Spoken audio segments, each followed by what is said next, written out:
Hello বন্ধুরা, শুভ সকাল। আমি সুষমা চলে এসেছি আরও একটি নতুন ব্লগ নিয়ে। আর আজকে সকাল সকাল রান্না কি করছি সেটা তো অবশ্যই তোমাদের সঙ্গে শেয়ার করব। আর সকালবেলা দেখো আলু ভেজে নিচ্ছি, একটু পান্তা ভাত আছে, সেই পান্তা ভাতটাকে খাওয়ার জন্য। এবার তো গরম পড়ে গেছে, এই পান্তা ভাতটা কিন্তু খুবই উপকারী আমাদের জন্য। আর ইচ্ছে করেই রাত্রেবেলা একটু বেশি করে ভাত রেখে দিচ্ছি, যাতে পরের দিন পান্তা ভাতটা খাওয়া যায়।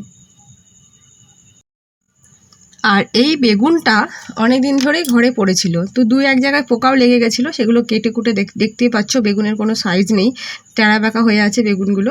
যেখান থেকে পেরেছি কেটে কুটে ফেলে রেখেছি। তারপরে বেগুনগুলোকে আমি ভালো করে ভেজে নিচ্ছি। আর বেগুন ভাজা শুধু আমিই খাবো, সৌরভ তো বেগুন পছন্দ করে না। আর গোল গোল করে আলু ভাজা আমার খুবই প্রিয়, ছোটোবেলা থেকেই গোল গোল আলু ভাজা দিয়েই পান্তা ভাত খেয়ে আসি।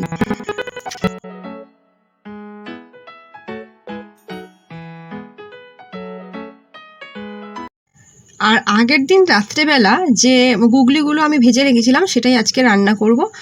পেঁয়াজ কেটে নিয়েছি, টমেটো কুচি করে নিয়েছি, আর ওদিকে হচ্ছে মশলার জন্য জিরে, রসুন এগুলো সব বেটে নিয়েছি। আর ছোট ছোট করে আলু কুচি করেছি। আর দেখো গুগলি ভাজাটা কড়াইতে রেখে দিয়েছি, কিন্তু এখন রান্না করব অন্য কড়াইতে। বিয়ের আগে সেরকম খুব একটা গুগলি কোনোদিনই খাইনি, বিয়ের পরে গুগলি খাওয়া শিখেছি। কড়াইতে তেল দিয়ে তেলটা গরম করে তার মধ্যে পেঁয়াজ ফোড়ন দিয়েছি, জিরে ফোড়ন দিয়েছি, তারপরে টমেটো কুচি দিয়ে ভালো করে নাড়িয়ে চাড়িয়ে নিয়েছি। তারপরে বেটে রাখা মশলাটা দিয়ে ভালো করে একটু কষিয়ে তার মধ্যে দিয়ে দিচ্ছি হলুদ আর ব্যাস, আর একটু লঙ্কার গুঁড়ো আমি তার উপর থেকে অ্যাড করে দিয়েছি। মশলাটা ভালো করে কষিয়ে নিয়ে এর মধ্যে আমি দিয়ে দেব ছোট ছোট করে কেটে রাখা আলুগুলো।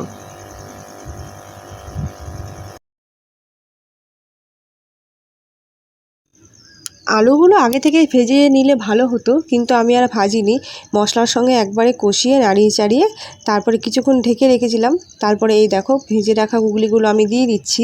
এবার আরও কিছুক্ষণ কিন্তু জল দিয়ে আমি কষিয়ে নিয়ে তারপরে দেখো জলটা অ্যাড করে দিয়েছি। এবার আমি ঢেকে দেবো।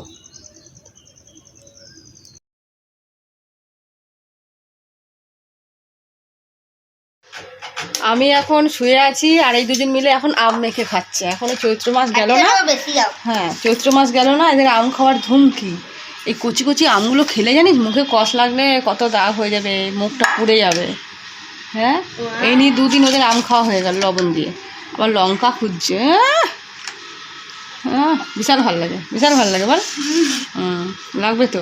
যখন আমি যদি খেতে ভালোবাসে আমাদের পাড়ায় আসবে এক গাদা 18 কোটির বেশি। হ্যাঁ, ওদের পাড়ায় আসতে হবে আম খাওয়ার জন্য। স্কুলের পেছনে। হ্যাঁ, বাবা ঠিকানা বলা হয়ে গেল। রান্না তো কমপ্লিট হয়ে গেছে অনেকক্ষণই, ততক্ষণ এই যে রান্নাটা একদম জমে গেছে। আর আজকে আমি একটা যেটা নতুন, আর এই দরজাটা যখন করেছিল দরজা থেকে এখানে একটু মানে প্লাই বাদ গেছিলো, তো শ্রেয়ান ওটাকে 2 দিন 3 দিন নিয়ে খেলছিল। তো আজকে মনে হলো এরকম একটা টাকের মতন করি। আমার একটা ওড়না ছিল, ওড়নাটাকে ছিঁড়ে দড়ির মতন করে, পুরোনো ওড়না এই যে এখানে আছে, এই যে এই ওড়নাটা, তো সেটাকে দিয়ে দড়ির মতন করে বানিয়েছি। আর এরকম একটা ছোট্ট তাকের মতন করেছি। কেমন লাগছে সেটা কমেন্টে জানাবে। আর এই যে এই গাছটা, এই মানি প্ল্যান্টটা শ্রেয়ান সকালবেলা নিয়ে এসেছে লোকের বাড়ি থেকে। কি সুন্দর লাগছে কচি কচি পাতা। তো ভাবলাম এটাকে এখানে একটু সাজিয়ে রাখি।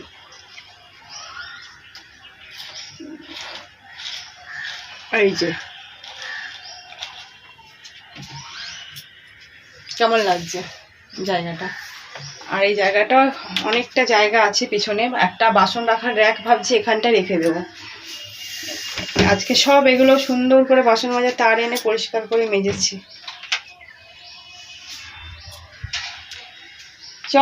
স্নানের এই শ্রেয়ানের চান টান করা হলো, এবার শ্রেয়ানকে একটু খাওয়াই আর আমিও খাই। তাছাড়া আমি একটু পাতলা করে এই যে মুসুরি ডালও করেছি, পাতলা করে মুসুরি ডাল, বেগুন ভাজা। আর মনে হয়েছিল যে যখন ভাত খাবো গরম গরম, তো সেই সময় নিম পাতা বেগুন ছাড়া নিম পাতা কড়াইতে ভেজে সেটা ভাত দিয়ে খাবো। তো সৌরভ এখনো আসেনি, যখন সৌরভ আসবে তখন অমনি করে খাবো। এখন আপাতত শুধু একটু ভাত খাই শ্রেয়ানের সঙ্গে, বেগুন ভাজা আর গুগলি আর ডাল দিয়ে।